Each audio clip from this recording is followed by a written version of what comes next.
Alors dans cette vidéo, je vous propose de corriger les exercices qui étaient à faire pour aujourd'hui. Bon, c'est des exercices très standards de probabilité. Euh, je vais encore une fois insister sur le vocabulaire. Dans l'exercice 1, vous voyez, les issues ici, c'est des mots. Et on considère un univers qui est composé des mots pas, terre, sur, bis, vers, bar, pur, net. On écrit ces mots sur des cartons qu'on place dans une urne et on tire au hasard un carton dans l'urne. Donc au hasard veut dire qu'il y a écrit probabilité. Indiquer toutes les issues que contient chacun des événements suivants. On y va. A, on tire un mot se terminant par R. Les mots qui se terminent par R ici sont finalement, donc je vais écrire les issues, sont se terminant par R, on y va, hein, on les liste. Terre, vers, bar, pur. Voilà. Maintenant, on tire un mot comportant la lettre E. Donc, il suffit de rechercher tous les mots qui contiennent un E. Donc, on a le mot terre, encore une fois. Terre, vers, net. Maintenant, ici, A inter B, juste pour signifie. Donc là, je vais juste faire une petite parenthèse sur ce que ça signifie. Signifie le mot doit se terminer par un R et contenir la lettre E.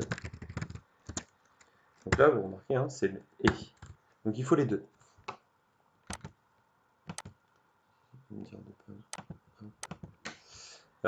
Les issues sont. Donc là, il suffit de visualiser tous les mots qui se terminent par R et qui contiennent un E. Donc en fait, il faut regarder tous les mots qui sont communs à ces deux listes. Donc on a terre qui sont dans les deux listes. Effectivement, le mot contient la lettre E et finit par R. On a le mot vert. Et puis c'est tout. D'accord? Ici, on a signifie, cette fois-ci, que le mot doit se terminer par un R ou contenir la lettre E. Donc là, il suffit que l'une des conditions soit réunie ou les deux pour comptabiliser l'issue. Donc on a les issues sont.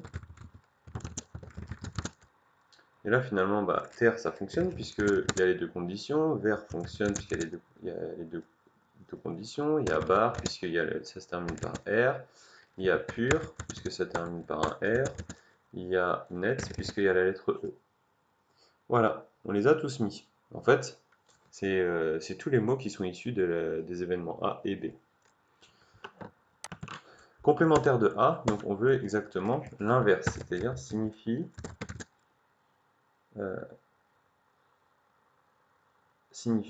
un mot ne se terminant pas par un R.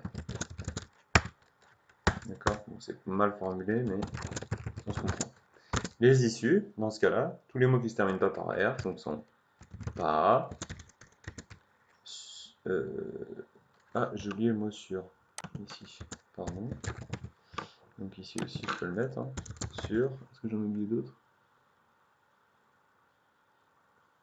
Non, ça a l'air d'aller. Donc, ne se terminant pas par un R, donc on n'a pas bis et net. Tout le reste, on a un. Pardon. Qu'est-ce que je voulais écrire? Net. Voilà. Donc vous remarquerez, tous ces mots ne se terminent pas par un R. Donc A, bar, signifie exactement le contraire. Bon, dans l'exercice 2, en fait, ici, on vous demande juste d'utiliser la formule là, que j'avais écrite dans le cours. P de A union B, c'est égal à P de A plus P de B moins P de A inter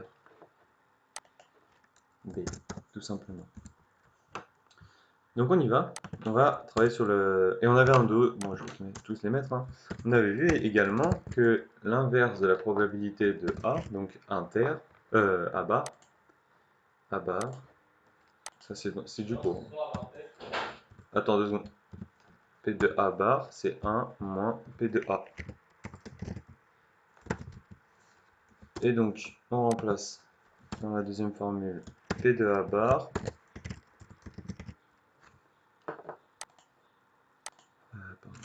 Hop.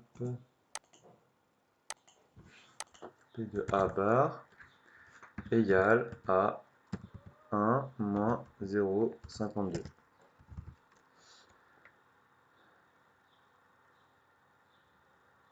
Et 1 moins 0,52, c'est différent de 0,6. Donc, ça ne fonctionne pas. On enchaîne avec les autres. P de A, P de B, P de A inter B, donc on les a tous. Il suffit d'utiliser la formule que j'ai exprimée dans le rappel. Donc on a P de A union B, c'est égal à 0,2 plus P de B 0,5 moins 0,8. Vous voyez, pardon, pas 0,8, 0,1. Je fais le calcul, 0,7 moins 0,1, 0,6. Donc c'est différent, P de A union B est différent de 0,8. Donc c'est faux. Ici, bah, c'est le même principe, on vous demande cette fois-ci P de A inter B. Donc je vais utiliser la formule du rappel, sauf que je vais placer le P de A inter B à gauche et le P de A union B à droite. Donc j'ai P de A inter B, qui cette fois-ci est égal à P de A plus P de B moins P de A inter union, pardon, B. Vous voyez, j'ai inversé, j'ai passé le A inter B à gauche et le A union B à droite. Et bien là, je remplace par les valeurs. J'ai 1 tiers,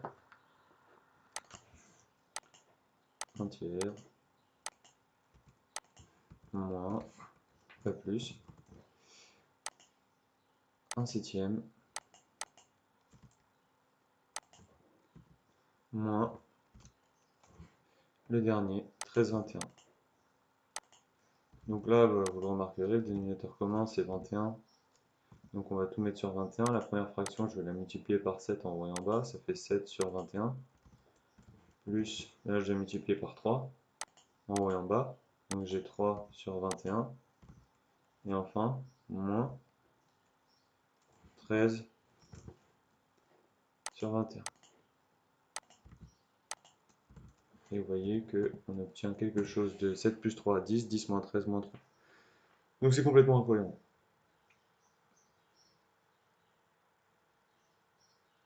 On ne trouve pas un septième.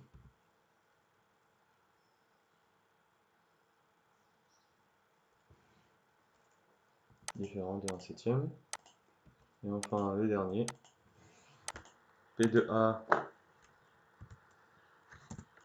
P de A bar, P de B bar, P de A union B égale 0,8, etc. Bon bah là on applique la même chose, je vais juste mettre la formule, je vous laisserai retrouver la fin. Donc P de A inter B, ça va être donc P de A plus P de B moins P de A union B.